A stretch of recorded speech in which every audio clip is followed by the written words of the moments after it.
Na madrugada de 29 de maio de 1453, algo morreu que nunca mais voltaria a existir.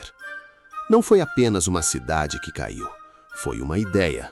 A ideia de que havia, no mundo, um lugar onde Roma ainda respirava.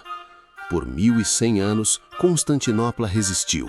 Enquanto o Ocidente afundava na escuridão da Idade Média, enquanto reinos nasciam e desapareciam como fumaça, ela permanecia, a última filha de Roma, a guardiã do fogo antigo. Quando o imperador Constantino escolheu aquela península estreita entre o Mar de Mármore e o Corno de Ouro, em 330 d.C., ele não construiu apenas uma cidade, ele transferiu a alma de uma civilização. Para aquelas muralhas vieram as leis de Roma, a filosofia de Atenas, a fé de Jerusalém. Constantinopla herdou tudo isso e o preservou enquanto o restante do mundo esquecia. Por mais de 1000 anos, aquele foi o coração do mundo civilizado, a maior cidade da Europa, o centro do comércio entre o Oriente e o Ocidente, o lugar onde se guardavam os manuscritos de Aristóteles, Platão e Sócrates, o lugar onde o conhecimento humano sobrevivia.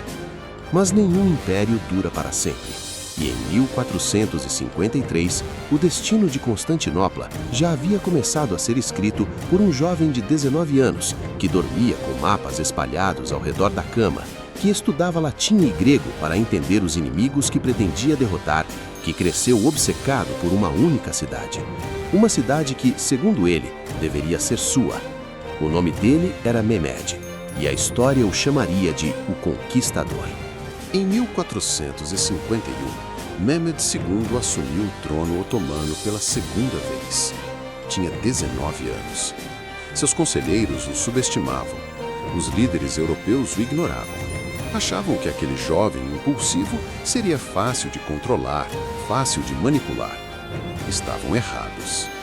Desde criança, Mehmed ouvia uma frase atribuída ao profeta Maomé: certamente Constantinopla será conquistada. Quão excelente será o comandante que a conquistar e quão excelente será o seu exército. Ele decidiu que aquele comandante seria ele. Assim que assumiu o poder, Mehmed agiu com uma velocidade que paralisou a Europa. Em apenas 2 anos, construiu a fortaleza de Rumeli Hassari, no ponto mais estreito do Bósforo, diretamente em frente a uma fortaleza já existente no lado asiático. Isso significava uma coisa: ele controlava o estreito. Nenhum navio passaria sem sua permissão. Constantinopla estava cercada antes do cerco começar. Do outro lado das muralhas, o imperador Constantino XI sabia o que estava por vir. Ele enviou embaixadores a Roma, a Veneza, a Gênova, a Aragão, pediu ajuda, implorou. A cristandade, que deveria se unir para defender sua cidade mais sagrada, respondeu com promessas vazias e atrasos intermináveis. Alguns navios chegaram, alguns guerreiros vieram, mas nunca o suficiente. Constantino XI tinha, ao final, menos de 10.000 homens para defender mais de 20 quilômetros de muralhas. Mehmed preparava um exército entre 80 e 100 mil soldados, e junto com esse exército, ele trouxe algo que nenhum defensor havia enfrentado antes em escala tão devastadora: a maior artilharia que o mundo já havia visto. O engenheiro Urbano, um húngaro que primeiro havia oferecido seus serviços a Constantino e não recebeu pagamento suficiente, construiu para Mehmed um canhão de proporções inimagináveis. O canhão disparava projéteis de pedra de mais de 600 quilos. Cada disparo levava 2 horas para recarregar. Mas quando aqueles projéteis atingiam as muralhas que haviam resistido por 1000 anos, a pedra antiga se desfazia como argila. O cerco de Constantinopla havia começado. Em 6 de abril de 1453, o exército otomano se posicionou diante das muralhas de Teodósio. Aquelas muralhas eram uma obra-prima da engenharia antiga. 3 linhas de defesa, a mais interna com 12 metros de altura e 6 de espessura, cercadas por fossos e torres de vigia. Elas haviam resistido a árabes, búlgaros, russos e aos próprios cruzados, mas nunca haviam enfrentado um canhão como o de Urbano. Os primeiros dias foram de espanto para os defensores. O rugido das bombardas otomanas era diferente de qualquer coisa que já tinham ouvido. A terra tremia, pedaços das muralhas caíam e cada noite, enquanto os gregos reparavam freneticamente os danos com madeira e terra, os canhões recomeçavam ao amanhecer. Dentro das muralhas, Constantino XI percorria as linhas de defesa pessoalmente. Ele não dormia, encorajava seus soldados, distribuía as tropas nos pontos mais vulneráveis. O setor mais fraco era o vale do rio Licos, no centro das muralhas terrestres, onde o terreno baixo tornava a defesa mais difícil.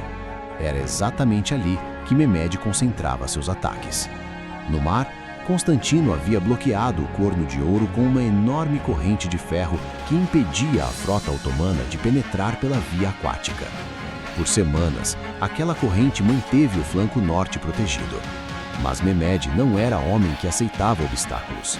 Em uma operação que até hoje é considerada um dos feitos militares mais extraordinários da história medieval, ele ordenou que 70 navios fossem arrastados por terra através de uma colina de vários quilômetros, usando troncos de madeira untados com gordura animal. Em uma única noite, a frota otomana apareceu dentro do Corno de Ouro. Os defensores acordaram e olharam para o mar que deveria ser seguro, e viram navios. O cerco havia durado 48 dias. As muralhas resistiam, mas os homens que as defendiam estavam no limite. Sem reforços, sem suprimentos suficientes, sem esperança de socorro. E Mehmed sabia que havia chegado a hora do ataque final. Na noite de 28 de maio de 1453, Constantino XI reuniu seus generais e soldados. Fez um discurso que os cronistas da época descreveram como um dos mais comoventes da história.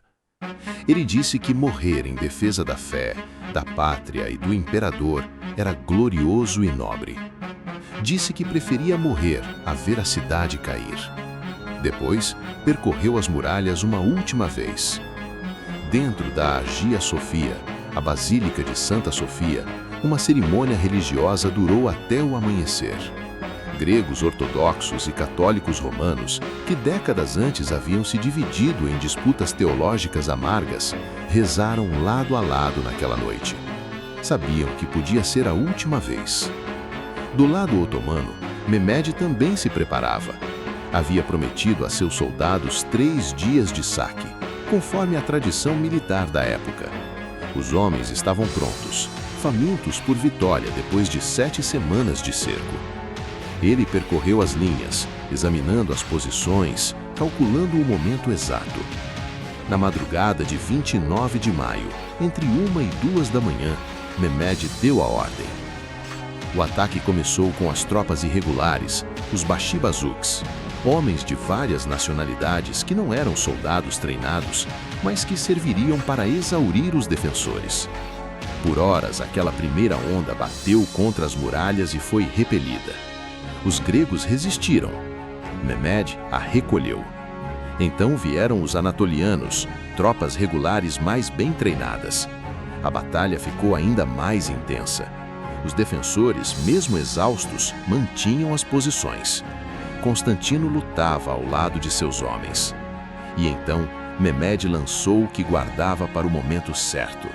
Os geníssaros, a elite do exército otomano. Soldados criados desde crianças para serem guerreiros perfeitos, disciplinados, implacáveis. Avançaram em silêncio, em formação perfeita, no escuro da madrugada. Naquele mesmo momento, um homem percebeu que uma porta pequena nas muralhas, a porta Kerkoporta, havia sido deixada aberta por descuido. Alguns soldados otomanos entraram. A notícia se espalhou entre os defensores.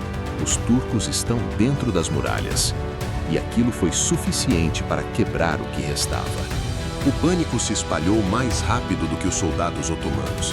Os defensores, que por 7 semanas haviam segurado o impossível, começaram a recuar. A linha de defesa se fragmentou.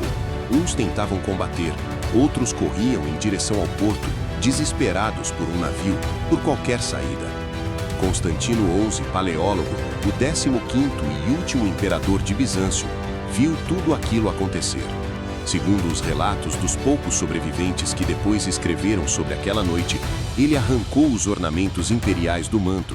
Não queria ser reconhecido, não queria ser capturado. Descarregou sobre os ombros apenas a armadura de um soldado comum. Pegou a espada e correu em direção ao combate. Ninguém sabe exatamente como o último imperador romano morreu. Seu corpo nunca foi identificado com certeza. Alguns dizem que caiu lutando ao pé das muralhas. Outros dizem que foi esmagado na debandada. O que se sabe é que ele nunca foi visto vivo novamente. Constantino XI Paleólogo, o 15º e último imperador de Bizâncio, desapareceu na escuridão daquela madrugada. Com o amanhecer de 29 de maio de 1453, a bandeira otomana com a meia-lua foi hasteada sobre as muralhas de Constantinopla. Mehmed entrou pela porta de São Romano montado a cavalo. Os relatos dizem que ele desceu do cavalo ao chegar à entrada da Hagia Sofia, a maior catedral do mundo cristão, e pegou um punhado de terra, derramando-o sobre sua cabeça em sinal de humildade diante de Deus. Depois mandou transformar a catedral em mesquita. Por 3 dias, conforme havia prometido, a cidade foi saqueada. Livrarias foram levadas, estátuas quebradas, igrejas transformadas. Parte do acervo intelectual que havia sobrevivido por séculos se perdeu para sempre naquelas ruas. Parte foi levada para o Ocidente por refugiados que fugiam e acabaria por alimentar o renascimento europeu. Constantinopla, a cidade que havia sido o coração do mundo civilizado por mais de 1000 anos, havia caído. E o mundo que ela representava havia deixado de existir. Historiadores debatem até hoje o que exatamente significou a queda de Constantinopla. Alguns dizem que marcou o fim da Idade Média e o início da Era Moderna. Outros argumentam que a divisão é artificial, que a história não tem datas precisas para mudar de fase. Mas há consequências que são inegáveis. Com Constantinopla nas mãos otomanas, as rotas comerciais terrestres entre a Europa e o Oriente ficaram controladas por um único poder. Os mercadores europeus precisavam de novos caminhos para chegar às especiarias e riquezas da Ásia. Aquela busca acelerou diretamente a era das grandes navegações. Colombo partiu em 1492. Vasco da Gama chegou à Índia em 1498. O mundo ficou menor porque Constantinopla havia caído. Os sábios gregos que fugiram da cidade levaram consigo manuscritos que a Europa havia esquecido por séculos. Platão, Aristóteles, Euclides, textos de medicina, de astronomia, de filosofia. Aquele conhecimento chegou às cidades italianas e alimentou o Renascimento, a revolução intelectual que mudaria para sempre a forma como o ser humano entende a si mesmo e ao mundo. E a cidade em si? Mehmed a reconstruiu, a repovoou, a fez capital do Império Otomano sob o nome de Istambul. Por outros 470 anos, ela permaneceu capital de um dos mais poderosos impérios da história. Aquele lugar, aquela península entre 2 mares, continuou sendo o centro do mundo por razões diferentes, sobre uma bandeira diferente. A história de Constantinopla nos lembra algo que não é confortável ouvir. Nenhuma civilização é invencível. Nenhuma muralha é alta o suficiente para durar para sempre. O que dura não são os impérios, são as ideias que eles carregam, os livros que preservam, o conhecimento que transmitem. Em 29 de maio de 1453, o mundo antigo morreu de fato. Mas o que foi salvo de suas cinzas tornou-se o fundamento do mundo moderno. E talvez essa seja a lição mais importante que aquela queda nos deixou. Às vezes, o fim de uma era é o começo de outra. Até o próximo episódio no canal Mundo sobre Guerras.